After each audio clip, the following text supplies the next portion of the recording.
I am Dr. Rapp, and this is Appreciating Shakespeare, Series 1, Chapter 6, Unity in Variety, Session 3. In the first session of Chapter 6, we looked at Shakespeare's use of words and images as they contribute to the unity of his plays. In the second session, we discussed speech, action, scene, character, and plot. Today, we'll conclude the chapter by looking at setting and theme, and by bringing ourselves, the audience, into the mix. The word settings refers to the imagined places in which the various scenes of a play take place. In the third session of Chapter 4, we looked at antithesis in language. In Chapter 5, we looked at antithesis of character foils, and in the previous session of Chapter 6, we looked at antithesis in plots and subplots. All these kinds of antithesis point us toward unity of meaning. To the same end of unity, Shakespeare also uses antithesis of settings. In play after play, comedy, tragedy, history, and romance, the playwright often moves the story from an initial social setting, a city or town or court, out into a natural or rural setting, and then back again. In the medieval and Renaissance imagination, the city was an image of the ideal social life of man.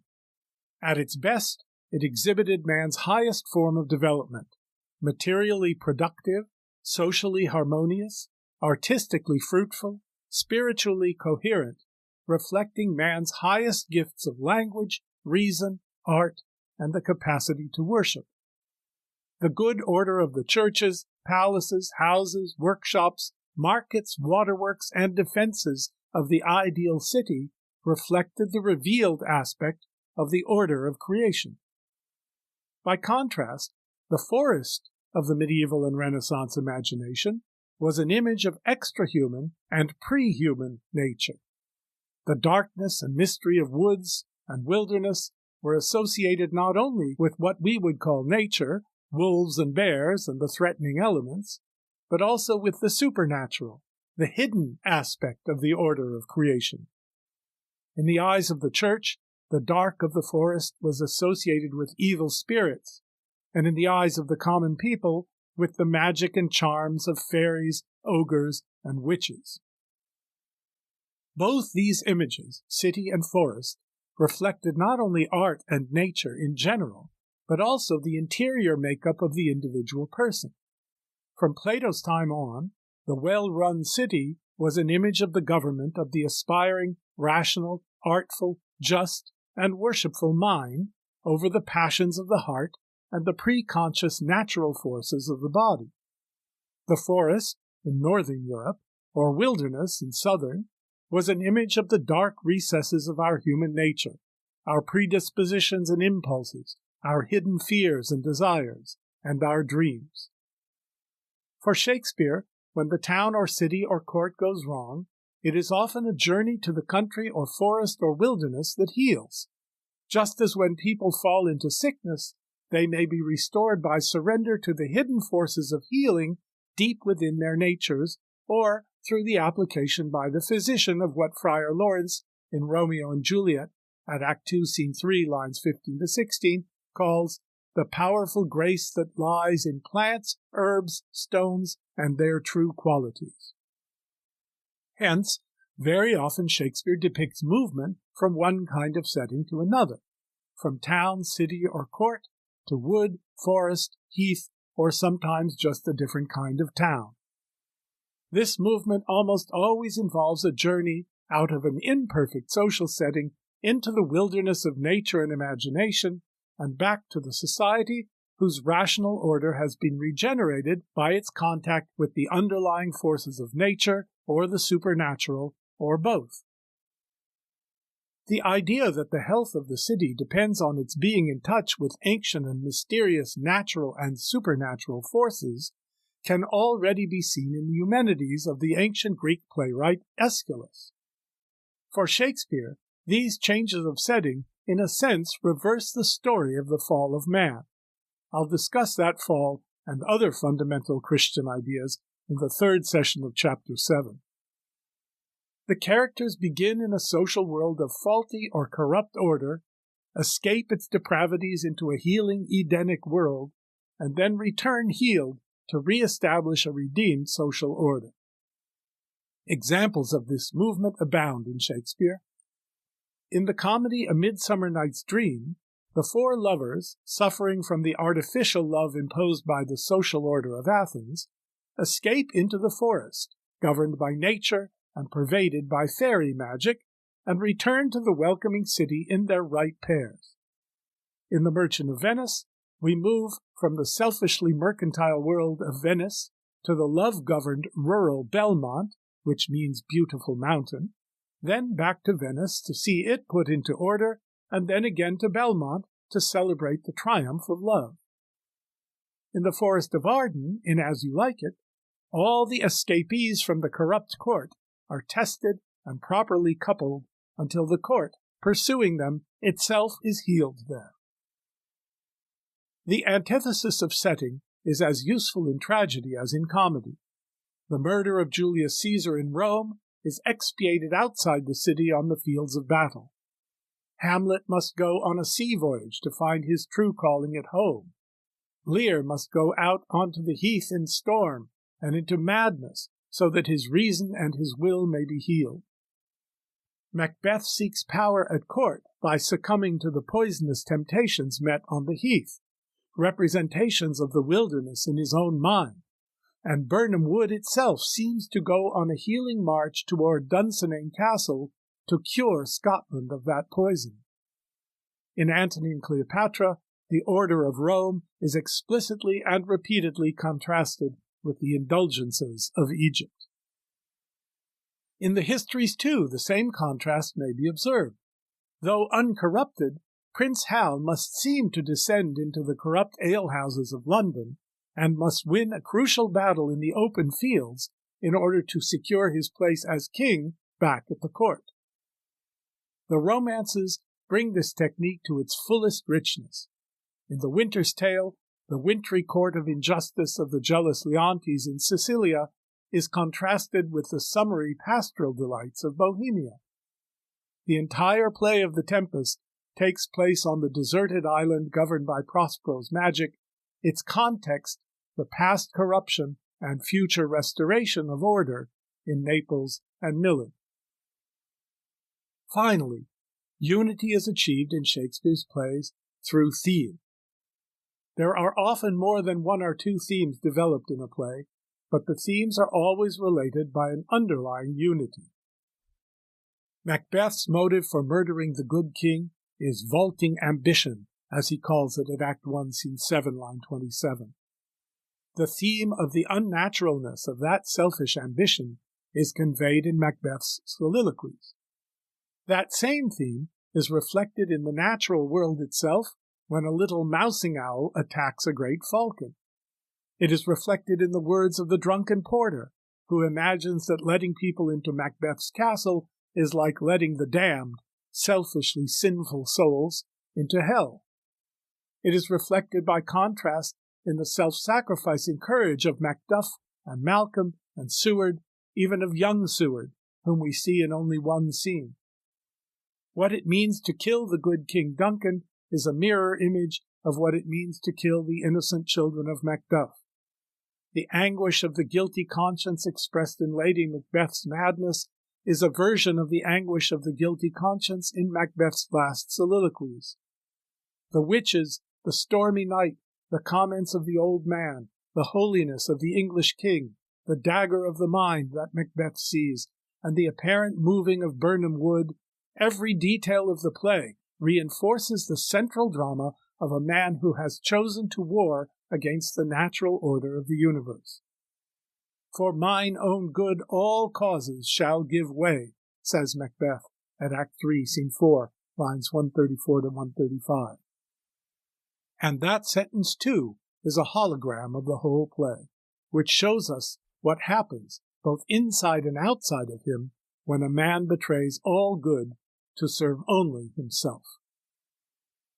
In Measure for Measure, Act 1, Scene 1, lines 44 to 45, when the Duke of Vienna makes Angelo his deputy to rule in his absence, he says, "Mortality and mercy in Vienna live in thy tongue and heart. That is, you have the power both to punish and to forgive. Capital punishment lies in the power of the ruler's speech. Pardon lies in the promptings of his heart. The Duke continues, your scope is as mine own, so to enforce or qualify the laws as to your soul seems good. Enforce in justice and qualify in mercy. In a soliloquy, the Duke adds, at Act 3, Scene 2, lines 261 to 262, he who the sword of heaven will bear should be as holy as severe. That is, as merciful as he is just. The theme runs all the way through the play. Isabel represents the principle of mercy, but must act with severe justice. The Duke represents the principle of justice, but teaches the whole city about mercy. He is dressed alternately as a duke and as a Franciscan friar, representing that the same man wears the mantles of both principle, justice and mercy. The play becomes a representation of the tempering of justice with mercy that is required in every ruler in the macrocosm of the state and every person in the microcosm of his own life. In the end, the play itself becomes a dramatic representation of the marriage of the seemingly irreconcilable virtues of justice and mercy. Now let's add one final medium of unity, the audience. The ultimate unity of each play is that to which it gives birth in our own imagination, the imagination of the audience or the reader. Not that we invent it. Shakespeare so arranges our experience of his plays that we will see the unity no matter how many particular lines we may get or miss in any one performance or reading. And whatever our avenues of entry into a play may be, shared or personal, whether we first grasp the play through words, or sets, or characters, or story, or all of them together, by the end of the play we will have come with all the rest of the audience to the same unity of meaning that the play has striven to incarnate in our experience. The epilogue to The Tempest is one of the greatest illustrations in Shakespeare's writing of this audience experience of unity, and it gives a typically rich Shakespearean sense to the term meta as applied to our awareness of the meaning of a play.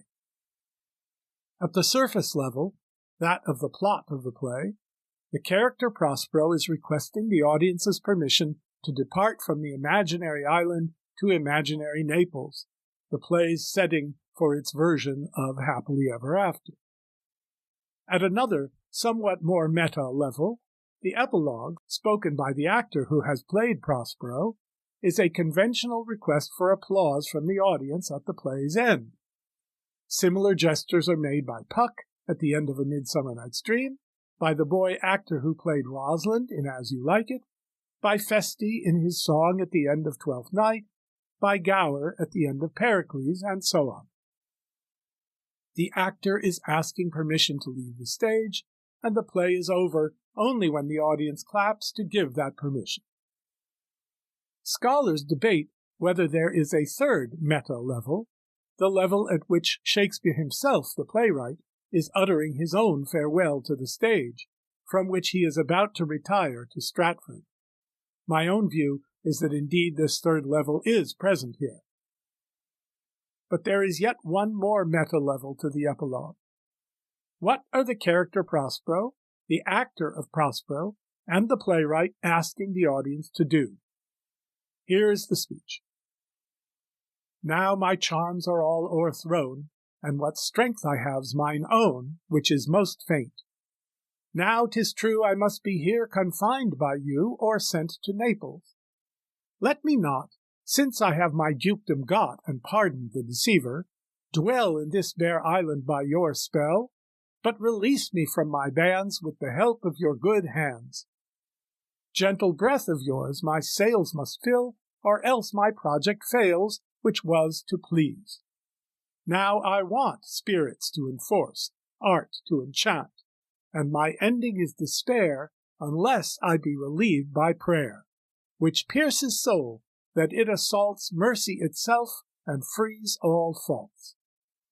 As you from crimes would pardoned be, let your indulgence set me free. Let us imagine that we are in the audience at the Globe when this play was performed. What do we do after these final words of the play? We clap our hands as requested. And what does our clapping mean? For Prospero, who has pardoned his enemies and freed his servant Ariel, has asked us to set him free. And the actor, in the same words, has asked us to set him free to go home for dinner. And the author, in the same words, has asked us to set him free too, after his career of pleasing us with magical plays. Each is praying for us to judge this play mercifully by clapping. And we are asked to do so on what grounds? We are asked to pardon the character, the actor, and the author for their respective theatrical crimes on the grounds that we too wish to be pardoned for our own, perhaps moral crimes, to free them from their faults with our forgiveness. When we do clap, our gesture therefore now becomes 4 things. 1, the sign of the ritual ending of the play and the fading of the insubstantial pageant and its fictional world. 2, the sign of our approval of the accomplishments of the character Prospero, the actor of Prospero, and the playwright, and our forgiveness of their theatrical crimes.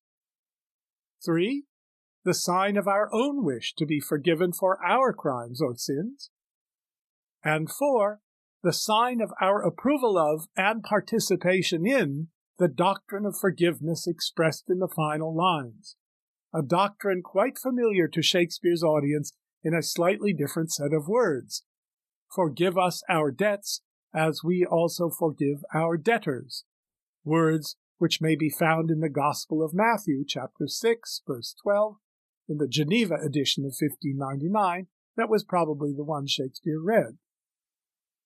The entire play has been a story of sin and forgiveness, of virtue overcoming vice, not only with magical power over the physical world, but with spiritual power over the temptation to revenge.